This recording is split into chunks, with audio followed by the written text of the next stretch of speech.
Good morning.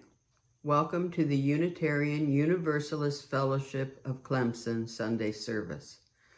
We're happy you have joined us. I am Sarah McNeil. I'm a past president and I've been a member of this fellowship for over 5 years. I currently serve on the membership and hospitality committees. You are fortunate today to experience the first official service of our new interim minister, Christina Branum-Martin. Before we begin, there are a few announcements. First, from the Children and Youth Religious Exploration Committee.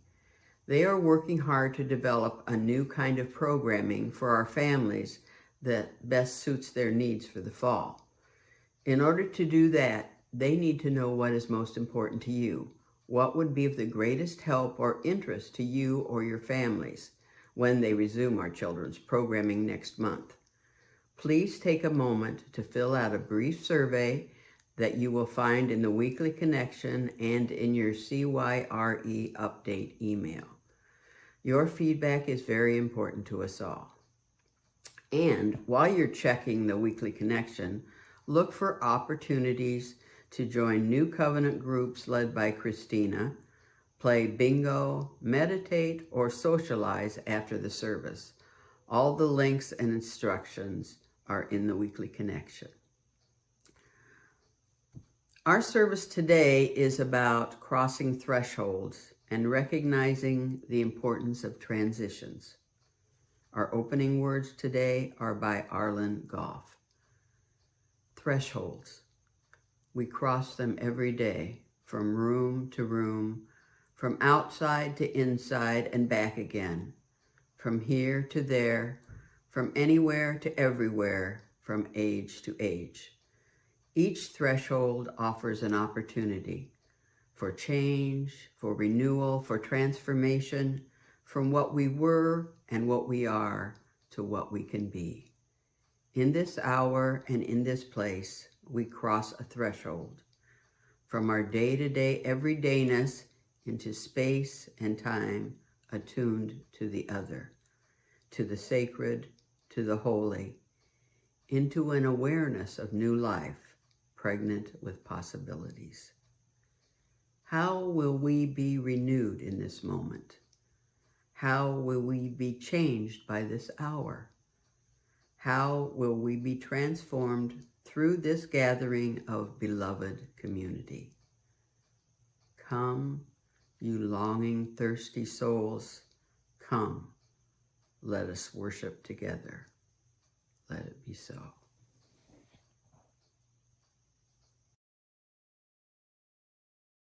Wake now my senses and hear the earth call.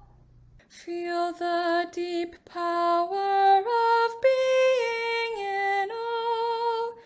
Keep with the web of creation your vow, giving, receiving as love shows us how. Wake now my reason, reach out to the new. Join with each pilgrim who quests for the true. Honor the beauty and wisdom of time. Suffer thy limit and praise the sublime. Wake now, compassion, give heed to the cry. Voices of suffering fill the wide sky. Take as your neighbor both stranger and friend, praying and striving their hardship to end. Wake now, my conscience, with justice thy guide. Join with all people whose rights are denied. Take not for granted a privileged place. God's love embraces the whole human Make now my vision of ministry clear. Brighten my pathway with radiance here. Mingle my calling with all who will share. Work toward the planet transformed by our care. I am so pleased to be with you all in worship today for the first time as your interim minister.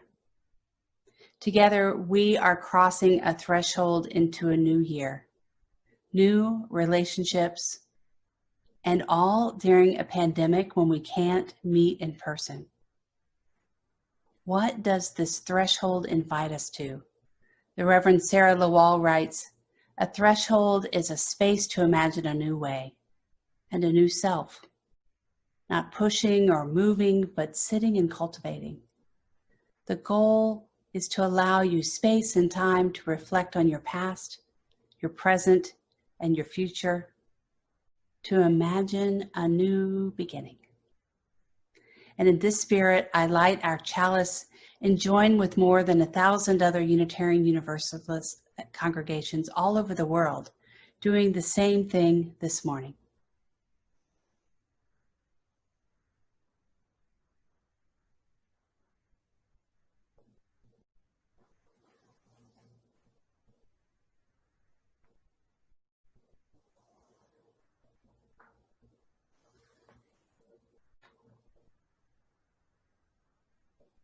I invite you during these weeks when we're meeting separately and at home to gather your chalice supplies, be it a bowl or a cup and a candle inside, whatever you have, it will do. And so we can light our chalice together each week. Let us join now in the words of affirmation that your fellowship repeats every week, one that repeats in our heart and in our soul so we can become a community together. We gather together in a spirit of love, with justice as our guide. This is our chosen covenant, to dwell together in peace, to seek the truth with freedom, and to care for one another. And now I light 2 candles. The first is for our collective joys, our personal celebrations, and the daily moments of peace that carry us through this time. And I especially light them for those who are celebrating new life and new grandchildren.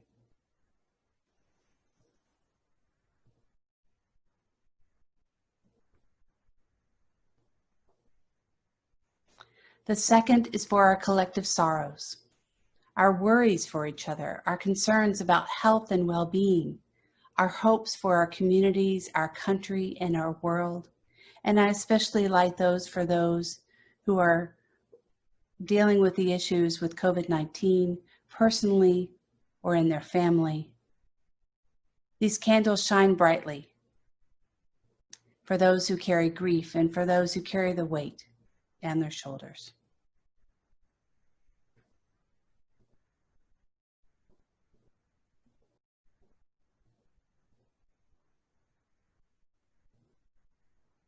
The lighting of these candles of joys and concerns are our weekly ritual that bind us together in community, and they carry us through this journey as a fellowship together.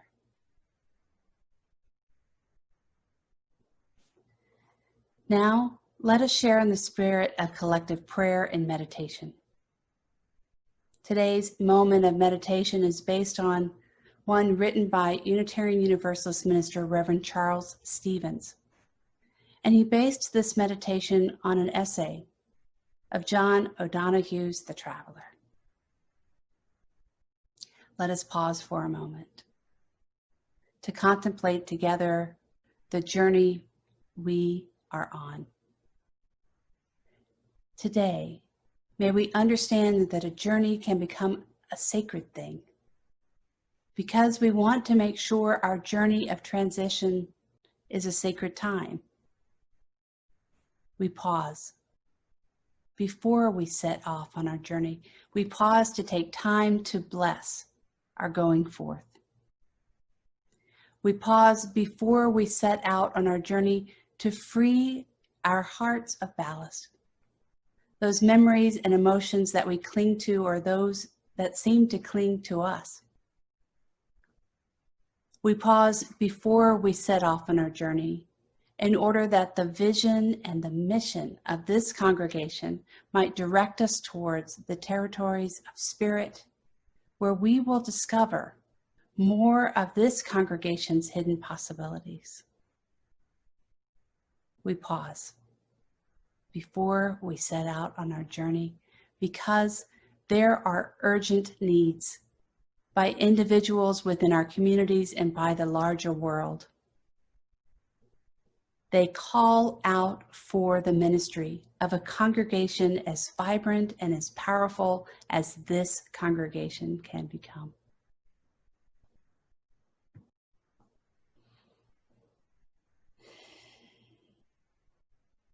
Thus ends the meditation. May I be filled with loving kindness. May I be well. May I be filled with loving kindness. May I be well. May I be peaceful and at ease. May I be whole. May you be filled with loving kindness. May you be well. May you be filled with loving kindness. May you be well. May you be peaceful and at ease. May you be whole. May we be filled with loving kindness. May we be well. May we be filled with loving kindness. May we be well. May we be peaceful and at ease. May we be whole. I began this role as your interim minister from home. And although I haven't had the pleasure of meeting most of you in person at the fellowship, many of you have now seen the inside of my home. How intimate is that? Right now, as many of us, like myself, are taking on new roles as teachers in school or at home online, or as parents schooling their children, as activists, as allies, as employees working from home and considering when to go back and more. It reminds me that the work begins when we call up the courage to accept the challenge. I've been contemplating how to introduce myself to you for months now, for we are on a journey of shared ministry at UUFC together. So a little bit about myself. I'm a lifelong Unitarian Universalist. I grew up between the two large congregations in Houston, Texas. And then I lived there in my adulthood until just 8 years ago when my husband, myself, and my family moved to Decatur, Georgia. I live with my family, my husband, and our 2 daughters. One is in college, and the other is just starting 2nd grade. My spiritual practices are creating art, singing in a choral guild, and hopefully I can do that again at some point soon. Cooking and playing games with my family. We play a lot of games, a lot of board games, which is great for a pandemic. I decided to go to seminary after other years of management work in business and in nonprofit organizations. And later, I was a director of religious education at a Unitarian Universalist congregation in Atlanta during my years in seminary. My first role in professional ministry was as a hospital chaplain at the Children's Hospital of Atlanta. And this work opened my heart in ways I never could have imagined. However, it was as a minister of a congregation that I have always aspired to. Since the age of 16, I have been called to ministry. Why? Frankly, I know of no better, more life-giving, intentional community than congregational life. And our Unitarian Universalist principles and congregational practices are the ways in which I have found to be most transformative, most life-changing, and most sustaining in the creation of community. I love Unitarian Universalist congregational life and the invitation it offers to us to love deeply. I also love Unitarian Universalist worship. As a lifelong UU, I have been shaped and nourished by creative and powerful worship, and as your minister, I hope to bring shared rituals that create holy space and time. I was told years ago by a mentor that a minister really only preaches 2 or 3 sermons in our ministerial careers. And I know what one will be. It will be creating loving community. I look forward to sharing this vision and task with you. I sincerely thank you for welcoming me into your community, the Unitarian Universalist Fellowship of Clemson, as your interim minister. UUFC is at a threshold. The longtime ministry of Reverend Terry Bailoff ended just a month ago, and you may feel a sense of loss and grief.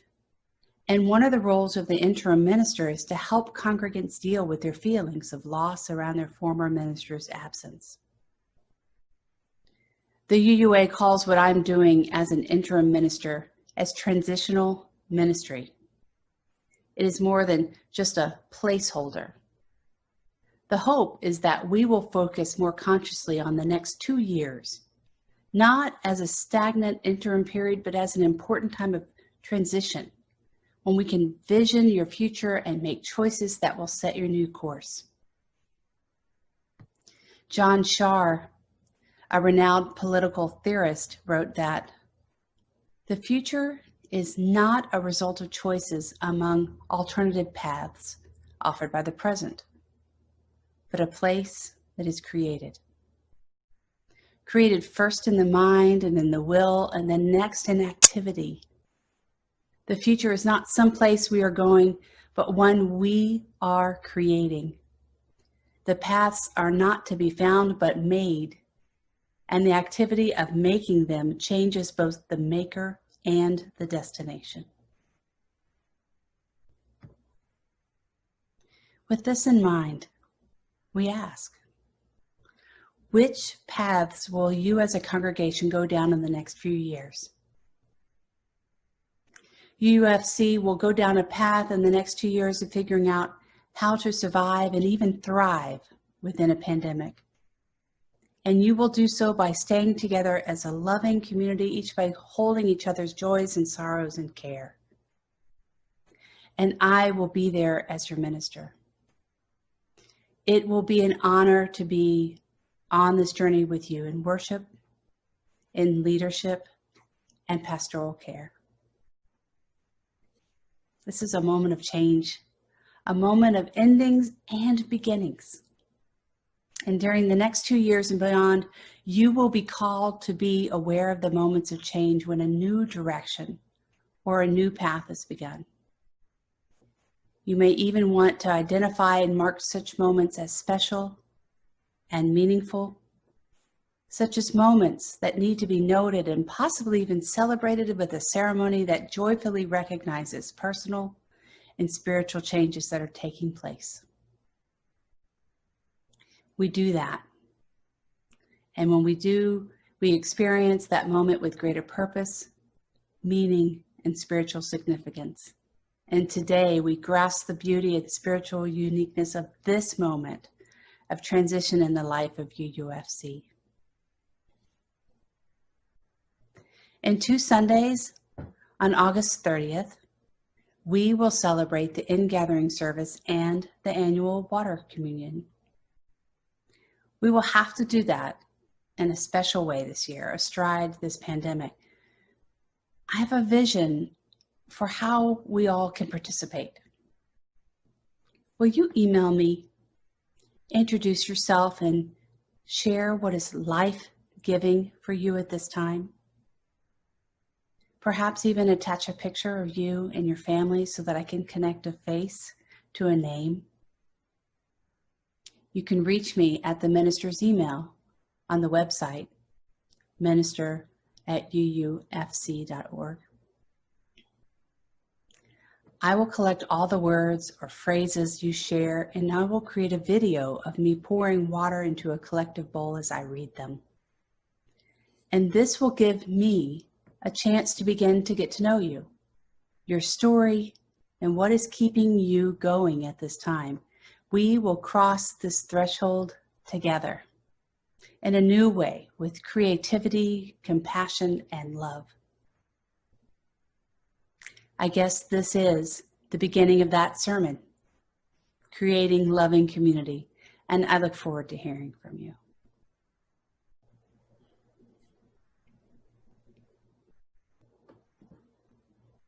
I close with the Benediction. These words are by T.S. Eliot from the 4 Quartets, section 5.